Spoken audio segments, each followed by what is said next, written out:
hear the truth from people, ale když slyšíme pravdu od druhých lidí, when it is spoken with grace and love, když se nám pravda sděluje s milostí a s láskou, it has a positive impact. tak má pozitivní dopad. The last verse, Proverbs 29:5, Ten poslední verš, přísloví 29:5, captures this very to well. dobře zachytává. Kdo lichotí svému bližnímu, rozprostírá síť na jeho nohy. You think you're doing something good, you're really doing something bad. Myslíte si, že děláte něco dobré pro druhého člověka, ale ve skutečnosti děláte něco špatného. Don't lie, Nelžete, don't gossip, nepomlouvejte and don't flatter people trying to be nice. a nelichoťte lidem ve snaze být milí. Now let me stop real quick and say this. A velmi rychle to zastavím a ještě řeknu. That's not permission to be mean. To není povolení k tomu, abyste byli zlí. It doesn't mean you can just come up and tell people, man, you have started to gain weight, haven't you? To není důvod k tomu, abyste přišli jen tak za někým a řekli, ty ale tloustneš, člověče. And that haircut looks really bad. A opravdu špatný účes. You talk too long. Příliš dlouho mluvíš. You need to think about how you tell them the truth in a way that will benefit them. Je třeba promyslet, jak někomu sdělit pravdivou věc, tak, aby to pro ně bylo budující. Another characteristic of a bad speech Další vlastnost špatné řeči is when we seduce people. je, když lidi svádíme. It's the idea of manipulating them. Myslí se manipulování druhých. It's planning to get someone else under our control. Když se pokoušíme někoho druhého dostat pod vlastní kontrolu. It is using our words to lead someone to foolishness. Když používáme svoje slova, abychom někoho vedli k bláznoství, dělání hlouposti. Proverbs chapter 7 Přísloví 7 presents foolishness as a woman who seduces other people. tak tam pošetilost je představena jako žena, která svádí muže. It says this. Je tam napsáno, přesvědčila ho svým mnohým přemlouváním, svými úlisnými rty jej svedla.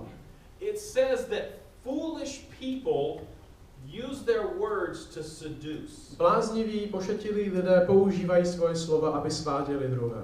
Now, it can feel like you're doing something good because maybe you're trying to have an influence on them.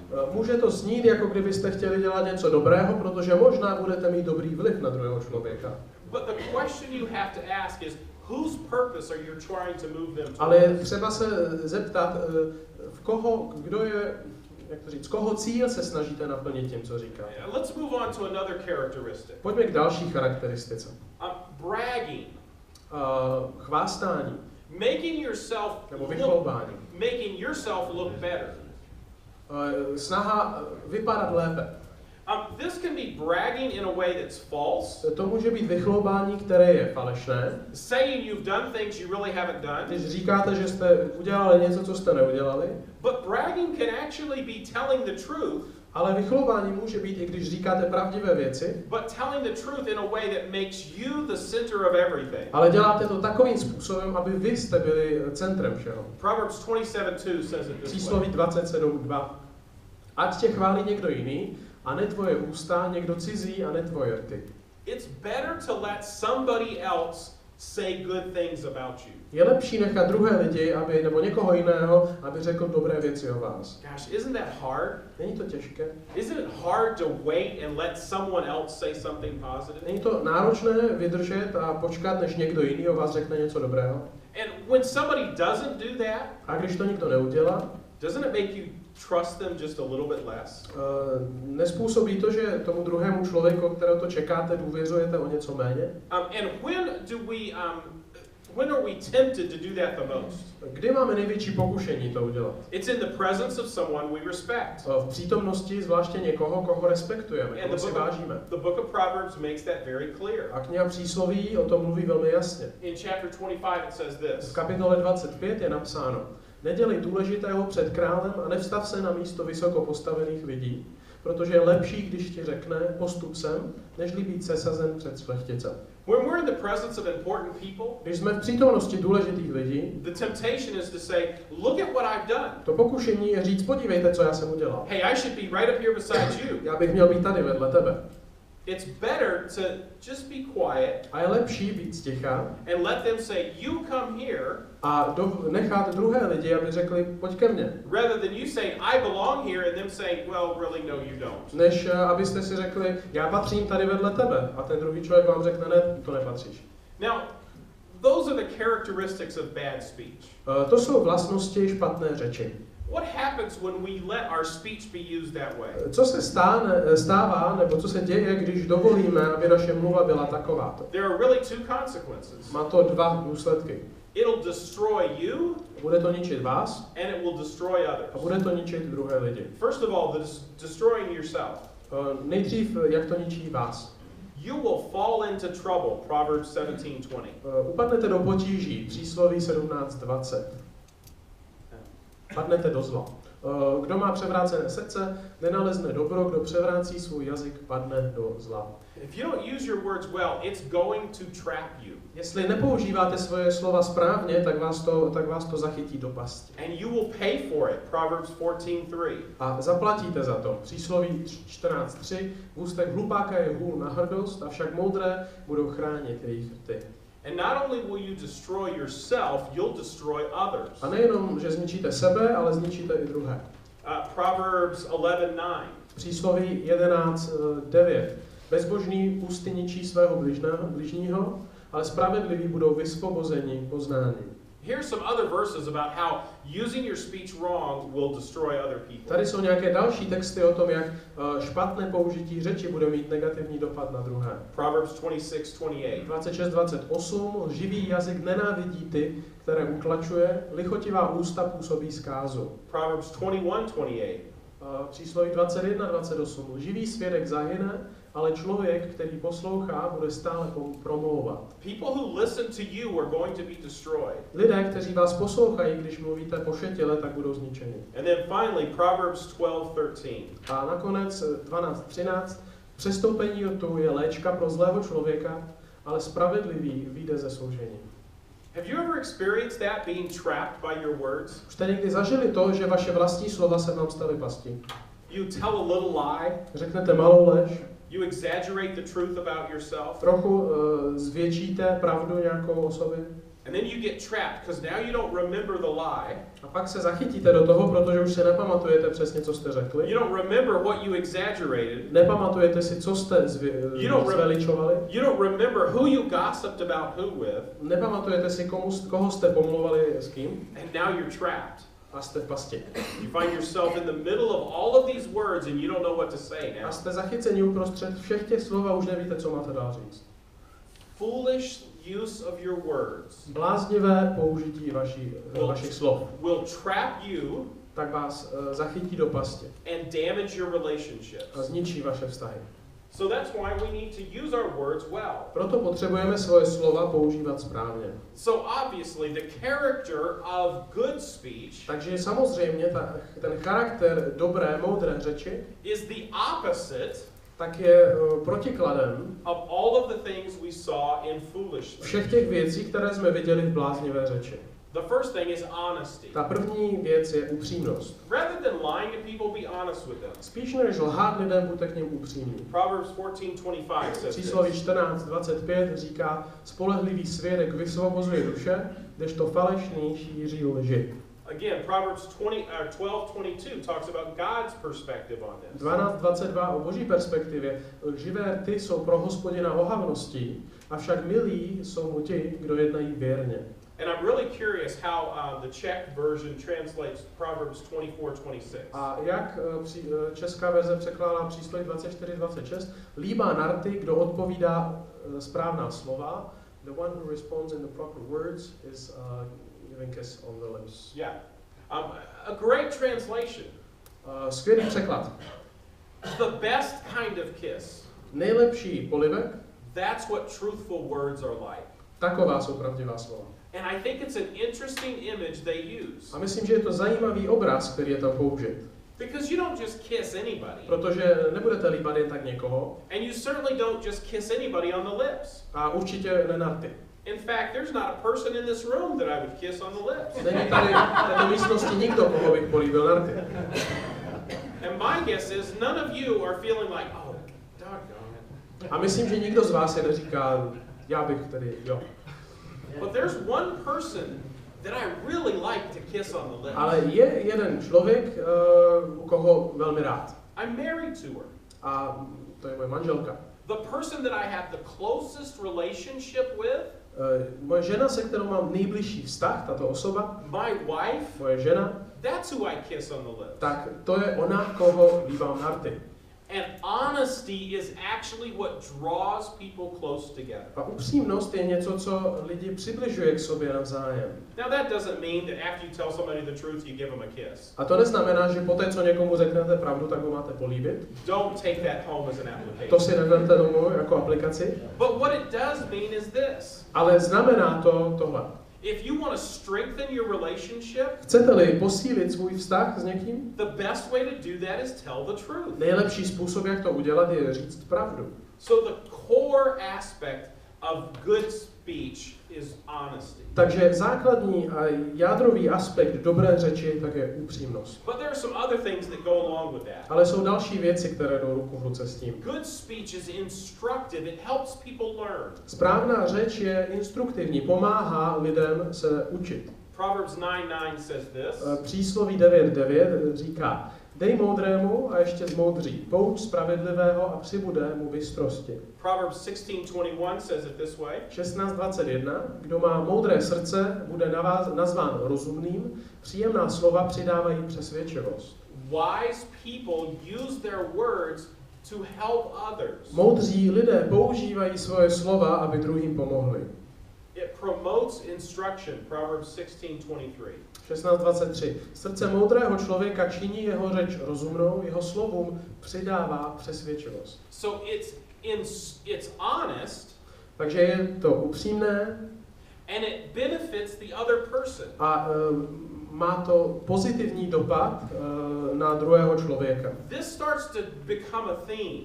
A z toho se stává v přísloví určité téma. Foolish speech is not honest. Bláznivá řeč je neupřímná And it's an attempt to benefit me. a je to pokus, abych já měl z toho nějakou výhodu. Honest or wise speech is honest and it benefits the other person. Moudrá řeč je upřímná a má pozitivní dopad, nebo je se v zájmu druhého člověka.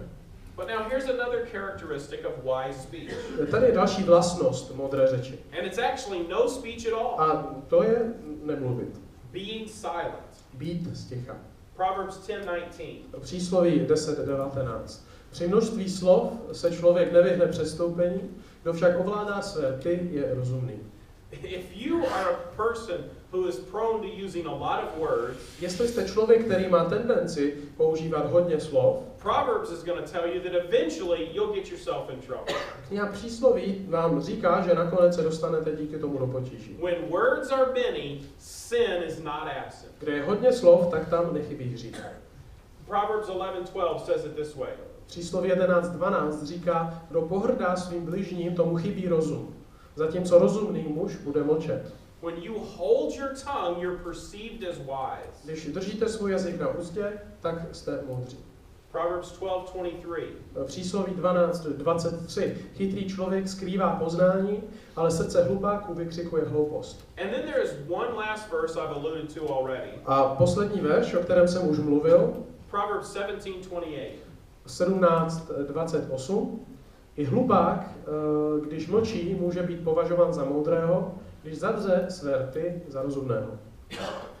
If you want to be perceived as wise, keep your mouth shut. Pokud chcete vypadat moudře, buďte sticha. Now, let me say there's something you need to go along that goes along with that. A k tomu patří ještě něco dalšího. It's called the pondering look. A tomu se říká takový rozvažující pohled. It's when you go, Když se díváte takhle.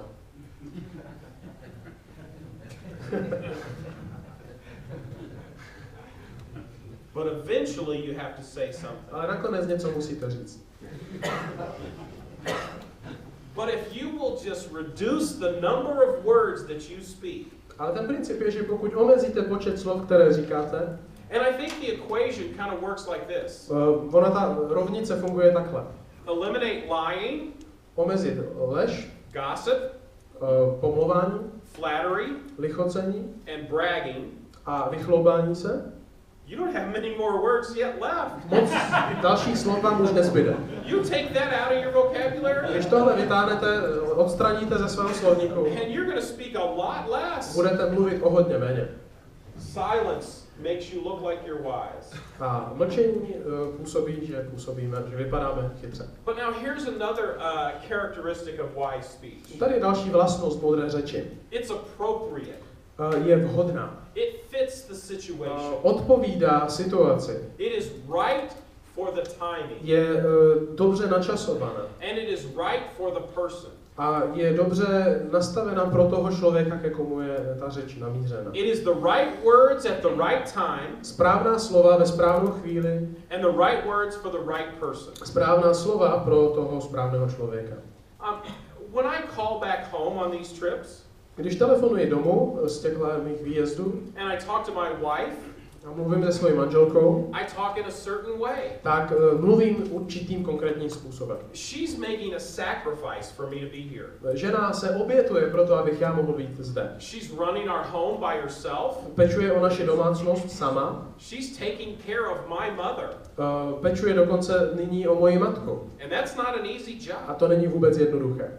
So when I call back home and talk to my wife, takže já, když telefonuji domů, it's very important for me to talk about the benefit of the trip. tak je velmi důležité, aby ona věděla, k čemu byla dobrá ta cesta. Boy, there are a lot of men at this meeting. Říkám jí, tam je spousta mužů na tom setkání. And they're really paying attention to me. A opravdu mi věnují pozornost. I think God is using this. Myslím, že Bůh si to používá. There's a higher purpose for me being there. Je vyšší cíl, za který mě Bůh poslal. So your sacrifice is worth it. To, co ty tomu obětuješ také, tak za to stojí. In fact, you're going to be blessed in heaven for the sacrifice you made for me to be there. A v nebi jednou budeš také požehnaná za to oběť, kterou si dala, abych já tady mohl být.